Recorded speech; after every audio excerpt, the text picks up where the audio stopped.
আজকে আমরা দেখে নিই ইএন অর্থাৎ এন, এই সাফিক্সটাকে ব্যবহার করলে পরে আমরা কোনো শব্দের কেমন কেমন কেমন পরিবর্তন দেখতে পাই।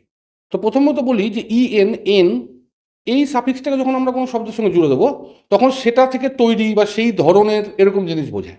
যেমন নাজিয়া, তুমি আমাকে বলো তো গোল্ড মানে কি? সোনা।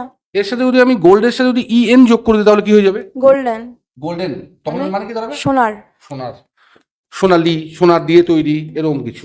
আচ্ছা, শন বোঝো? শন মানে হচ্ছে ঘাসের মতন একটা জিনিস হয় লম্বা, যেগুলো ঝাঁটা বানায় অনেক সময় শন। সেই শনের ইংরেজি হচ্ছে ফ্ল্যাক্স, FLAX। এর সাথে যদি ইএন লাগে তাহলে কি হয়ে যাবে? ফ্ল্যাক্সেন। তখন এর মানে কি দাঁড়াবে? শনের তৈরি। শনের তৈরি। সীসা, সীসার ইংরেজি জানো? গ্লাস। Lead, LED, lead.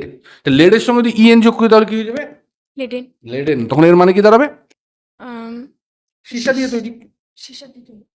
কাঠের ইংরেজি জানো? উড। এর সঙ্গে ইএন লাগালে কি হবে? উডেন। তখন এর মানে কি দাঁড়াবে? কাঠের দ্বারা তৈরি। কাঠের দ্বারা তৈরি, কাঠের তৈরি। Very good. তেমনি আচ্ছা বলো তো, সিল্ক মানে জানা আছে? রেশম। রেশম। তাহলে এর সঙ্গে ইএন লাগালে কি হয়ে যাবে? সিল্কেন। তখন এর কি মানে দাঁড়াবে? রেশম দ্বারা তৈরি। রেশম দ্বারা তৈরি। Very good. আর্থ মানে কি জানো?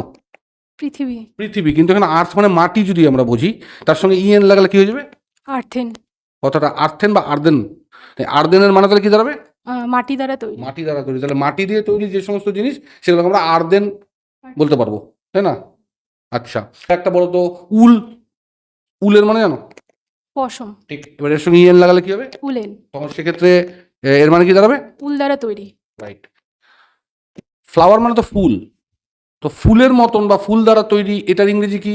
কমেন্টস করো। Thank you.